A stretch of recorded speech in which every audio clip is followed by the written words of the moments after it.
자, 그렇게 말도 많고 탈도 많았던 줄기세포, 그리고 그것에 대한 치료법 다 알아봤는데, 사실 우리나라는 황우석 박사 사건 여러분 기억하시죠? 이 사건 이후로 약간 줄기세포의 그 어떤 발전에 약간 주춤한 상태라고 해요. 전 세계적으로 비교를 했을 때는요. 사실 이미 이건 막 어마어마한 거의 무슨 솔직히 이야기만 들어서는 되게 만병통치약 같잖아요. 인간의 모든 질병을 해결해 줄 수 있을 것 같고. 그렇기 때문에 해외에서는 이미 연구가 굉장히 빠르게 발전 중이고, 특히나 어디에 많이 집중이 되어 있냐? 난치병 치료를 위한 거에 많이 집중이 되어 있고, 그거에 대한 임상 실험도 활발히 진행 중이라고 합니다. 그런데 우리는 바로 이 사건 이후로 조금 멈칫하고 있다는 게 이제 전체 어떤 좀 시간상으로 봤을 때 우리의 상황인 것 같아요. 여기 사진에 보시는 분은 황우석 박사입니다. 그는요, 1999년에 체세포 복제 방식을 통해서 세계에서 5번째로 복제 젖소를 만드는 데 성공합니다. 자, 여기 사진 보시죠. 이게 바로 황우석 박사가 내가 복제해낸 젖소다. 이름은 영롱이었어요. 자, 이 복제했다는 건, 이 자료는 뭐 세계적으로 엄청난 거죠. 그래서 1999년 8월 15일 날 미국 캘리포니아에서 열린 동물 복제 그 학술대, 연구 학술대회가 있었대요. 거기서 발표를 했고요. 이 발표 자료의 내용은 세계 최대의 학술지에도 실려 있다고 합니다. 자, 그 외에도요, 황우석 박사는 계속 연구를 하고 논문을 이제 발표를 하게 되는데요. 2004년 그리고 2005년에 각각 사람의 체세포를 복제해서 배아 줄기세포에 성공했다고 과학 잡지 사이언스라는 곳에 발표를 하게 되죠. 이게 이제 전 세계적으로 주목을 받게 됩니다. 자, 여기가 바로 아주 그 사이언스라는 과학 잡지예요. 그래가지고 2005년 4월에는 황우석 교수가 전 서울대 수의과 교수 이병천 교수 등과 함께 스피너라고 이름을 붙인 그 아프간 하운드 개를 최초로 복제했다고 발표를 했어요. 근데 이게 젖소 복제랑은 또 다르대요. 개 복제는요, 다른 동물에 비해서 굉장히 어렵다고 알려져 있어요. 왜냐면 개는 인간과 굉장히 유사한 유전병을 가지고 있대요.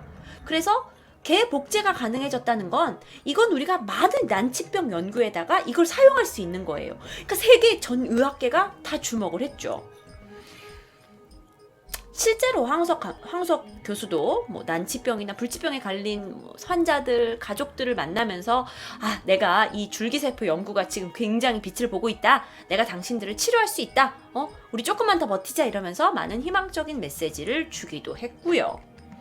그 사람들 중에서는 여러분은 어쩌면 좀 이렇게 모르겠어요. 그 부분에 공감하지 못할 수 있지만, 내가 사고로 평생 휠체어를 타야 돼. 평생 휠체어를 탄 사람에게 일어날 수 있는 기회를 줄 수 있다는 거예요. 평생 당뇨병으로 주사를 가지고 살아. 그 사람한테 주사해서 프리해질 수 있다는 거예요. 예를 들은 거지만요. 자, 그리고 나서 실제 10대 소년에게 임상실험을 하자고 제안을 하게 됩니다. 그런데 2005년이었어요. 바로 이 프로그램이죠. 여러분도 익숙하게 잘 알고 계신 PD수첩입니다. 2005년 1월달 MBC PD수첩을 통해서 의혹이 제기되기 시작합니다. 자, 그 편의 이름은 황우석 신화의 난자 의혹이었어요. 자, 뭐냐? 2004년 황우석 교수가 낸 그 논문 중에 배아 줄기세포 연구 관련된 논문이 있었어요.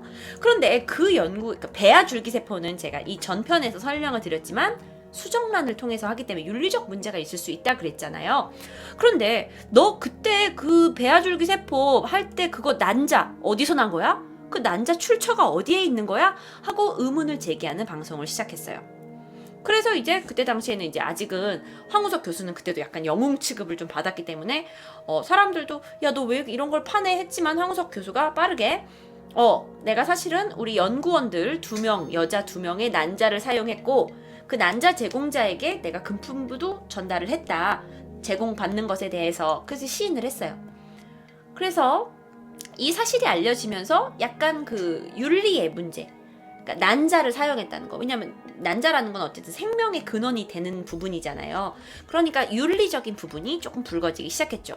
그런데 사실 이 사건 때까지만 하더라도 이게 그냥 뭐 이 정도에 그냥 이 사건이 끝날 줄 알았어요. 그런데 PD수첩이 또다시 이전에는 2004년 논문이었고 지금은 2005년 논문도 문제가 있다라고 묻기 시작한 거예요. 논문 자체가 이게 정말 당신이 연구한 진실을 가지고 연구 결과를 우리한테 말한 거냐? 이건 조작이 아니냐라고 스멀스멀 의혹을 제기한 거죠. 여기에 제보자가 있었어요. 이 제보자가 누구냐? 강원대 의학전문대학원 류 교수님이세요. 자, 이분도 의학전문대학원에서 연구하시는 분인데 이 류 교수가 사건의 전모를 다 밝혀버린 거예요. 뭐라 그랬냐? 자, 이 논문 조작은 이건 2004년, 2005년에만 비단이 있는 문제가 아닐 수 있다. 이건 1999년 처음에 그 영롱이라는 젖소를 복제했다고 했을 때부터 이건 조작일 수 있다. 왜냐? 황 교수가 1999년에 복제를 했다고 하는데 정작 연구팀이 복제에 성공한 것은 1999년이 아니라 그로부터 4년이 지난 후라고 나는 알고 있다. 왜냐? 류 교수가 2002년에 황 교수의 연구실에 연구원으로 합류하게 된 거예요. 그리고 나서 자기가 이제 합류하고 나서 자기도 이쪽 연구 결과들을 막 보고 싶을 거 아니야. 연구하는 사람이라면 얼마나 학문적으로 욕심이 있어요. 그래서 이제 2달 후에 내가 이제 어느 정도 이제 2달이 됐으니까 어느 정도 위치가 됐잖아. 논문을 찾아보고 싶은 거예요. 근데 논문이 없어. 영롱이를 만들기 전에 중간 과정만 있는 논문만 있는 거예요. 논문이 없어. 그 복제가 어떻게 쭉 됐다라고 하는 최종 논문이 없는 거예요. 그래서 아니 그러면 그 영롱이가 복제된 거 맞아? 아니야? 아니야? 이렇게 이제 궁금하게 되는 거죠. 불확실하게 되는 거죠.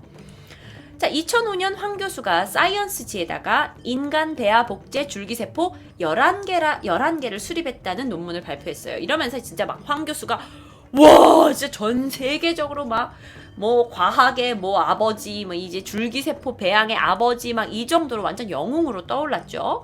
그런데 류 교수 말에 따르면 2004년 논문 이후에 주요한 연구진들은 연구실을 다 빠져나갔대요. 그래서 아니 그렇게 단기간 동안 인간 배아복제 줄기세포를 이 황 교수가 만들었다는 거 이걸 수립했다는 건 나는 사실 믿을 수가 없다 하고 제기를 하게 된 거죠. 그런데 PD수첩이 밝혀낸 것은 또 굉장히 많아요. 이거 외에도 황우석 교수가 난자 채취를 하는데 부작용이 있어요.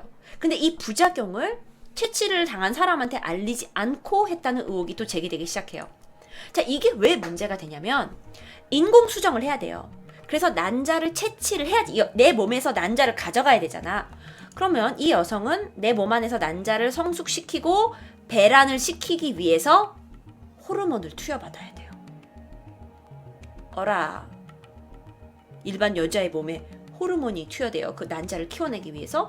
그런데 이 호르몬이 내 이 몸에 어떤 영향을 주게 될지 모르는 거예요. 실제로 영향이 굉장히 많대요. 어떻게 하냐면 난자의 배란을 빨리 하려고 한 30cm에서 40cm 정도 되는 바늘이 있대요. 아씨 엄청 긴 거예요. 그러면 제가 봤을 때 이게 한 25cm거든요. 그러니까 여기서 한 이 정도 되는 바늘이라는 거예요. 이 바늘을 얇지도 않대요. 볼펜 심 정도 된대요.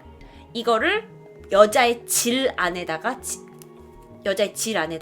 집어넣는 거예요. 집어넣어요.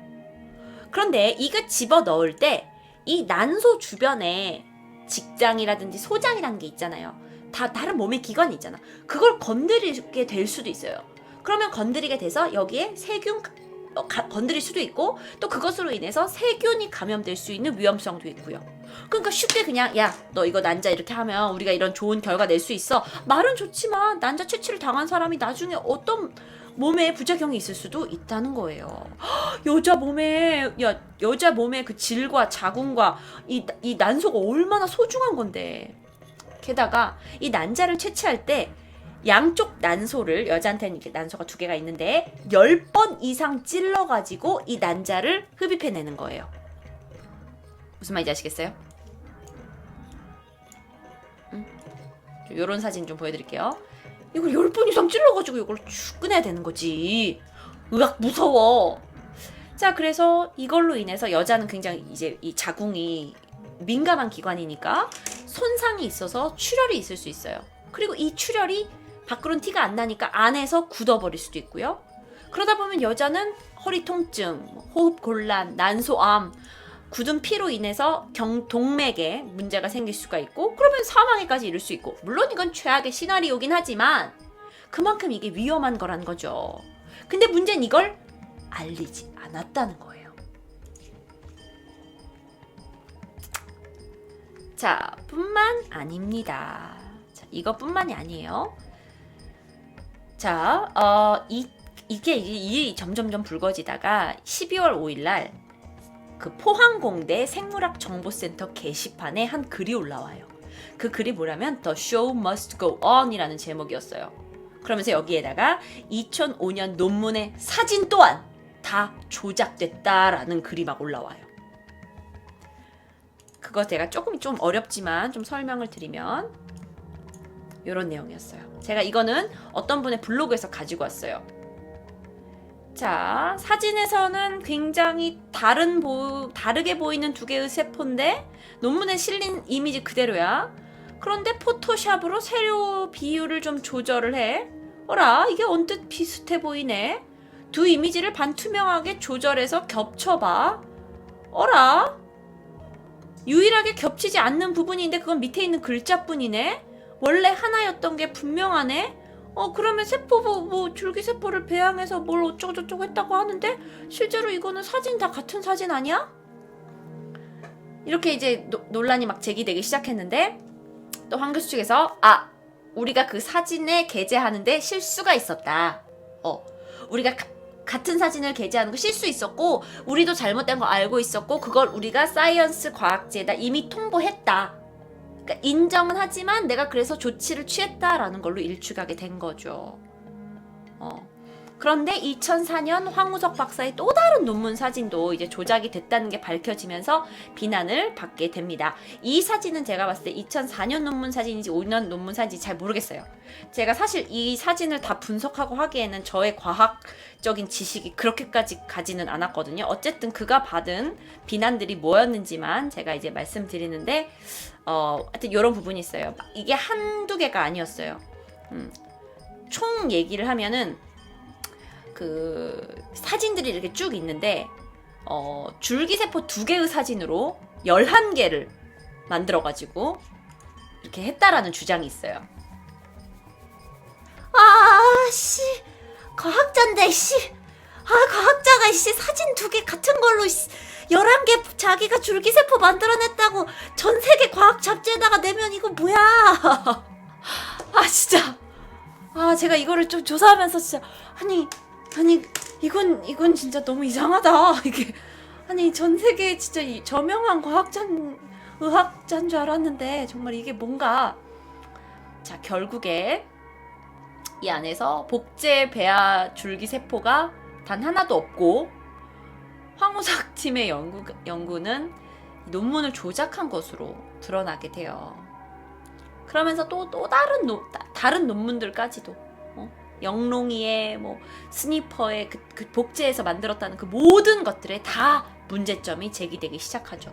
그러면서 이제 황우석 교수의 이런 얘기들은 좀 추락이 이제 거기서 나오게 되는 거죠. 그래서 제가 조금 이제 뒤에 이런 좀 어려워서 제가 조사는 했는데, 좀 이제 어려워서 제가 그 부분은 좀 뺄게요.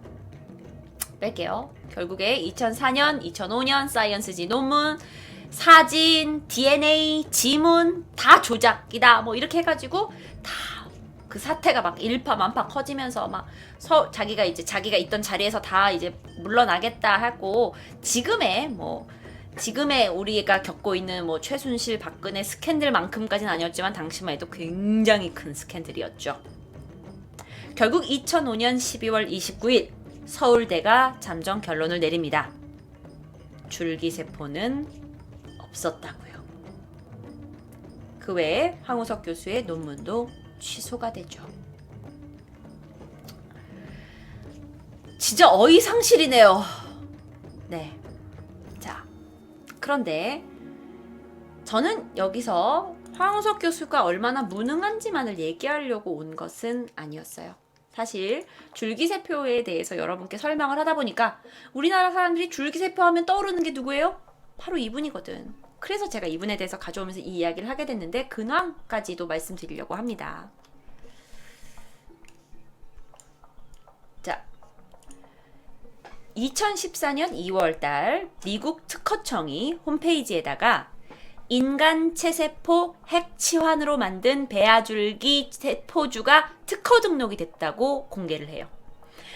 말이 어렵죠? 저도 말 몰라요. 뭐 하여튼 뭐 배아줄기 세포주가 특허가 등록이 된 거예요. 우린 과학자가 아니니까. 자, 그런데 이걸 누가 발명했냐? 노성일 미즈메디 병원 이사장과 황우석 전 교수와 강성근 전 서울대 수의대 조교수와 류영준 강원대 의대 교수 등 총 15명이었어요. 사실 여기에 류 교수는 황 교수에 대해서 의혹을 제기한 사람인 것도 맞죠.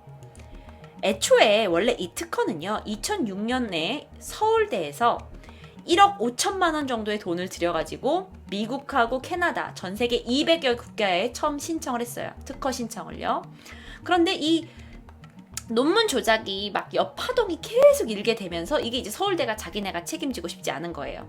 특히나 1번 줄기세포에 관련된 문제에 대해서는 굉장히 부담스럽게 생각을 해서 2008년 그동안 이걸 개발하고 개발이 아니고 특허를 출원하기 위해서 했었던 비용을 다 받는다는 조건으로 이 특허 출원권을 이 황 교수가 운영하고 있는 H바이온이라는 회사로 넘기게 됩니다. 그래서 그때 이후에 이 특허 출원은 황 박사 팀이 맡아서 진행해 오고 있어요. 즉, 저는 황 박사를 지금 단순한 사기꾼이라고만 얘기하는 것은 아닙니다. 줄기세포의 줄기세포가 발전되고 또 그걸 통해서 인류에 있는 많은 치료가 될 수 있고 의학이 발전할 수 있다는 그런 가능성은 정말 무한해요. 그래서 황우석 박사 때문에 줄기세포 자체를 나쁘게 인식하지는 마세요. 그러려고 제가 이걸 가지고 온 건 아니고요. 그는 계속 지금도 줄기세포에 대해서 연구를 하고 있고요. 그런데 이렇게 무한한 치료 가능성이 너무나 희망적이잖아. 이제 인류는 완전 막 맨날 젊게 살 것 같고 이제 아픈 데도 없이 살 것 같고. 근데 이 너무 희망만 너무 보다 보니까 이 의료진들의 욕심들도 많았을 거고 또 근데 또 생각을 해보면 이 환자들하고 가족들도 지금 고통이 크고 그런데 여기서 적절하게 밸런스를 맞추지 못하고 이론적으로 정말 뒷받침이 되어 있느냐 여기에 대한 확실한 검증을 갖추지 못하고 일이 진행이 돼버려서 결국 더 많은 파장을 우리나라에 가지고 오게 된 거죠. 줄기세포 연구에 대한 전체적인 사회 분위기까지요. 자, 제가 생물학을 전공한 것도 아니고 줄기세포 연구에 몸을 담궜던 사람도 아니라서 제 방송 내용에는 중간중간 제가 말이 틀렸던 걸 수가 있을 수도 있습니다. 근데 제가 오늘 이 방송을 진행을 하게 된 건 2016년 우리가 또다시 이 줄기세포가 우리 화두에 오르게 됐어요. 이 줄기세포가 정말 앞으로 어떻게 전개가 될지 너무나 관심사예요. 사실 만약에 가족 중에 병을 앓고 계신 분이 있다면 정말 그들에게 이 줄기세포 치료법만이 유일한 희망이라면 정말 이건 중요한 연구거든요. 그런데 황우석 씨라는 어떤 줄기세포 트라우마를 우리가 한번 겪었고 게다가 이번에는 박근혜 최순실 길라임까지 이 연속이 되는 이 줄기세포 트라우마를 우리가 지금 겪고 있는데 인류의 의학 발전을 위해서 여러분이 이 줄기세포의 앞으로의 발전 과정 또 법적으로 어느 정도 허용이 되고 하는 부분 관심 많이 가져주셨으면 좋겠고 저도 그거의 일환으로 오늘 방송을 준비하게 되었습니다. 이 방송엔 결론이 없습니다. 방송을 들으시는 내내 그냥 같이 새로운 정보를 알게 되고 생각해보는 시간이었으면 좋겠어요.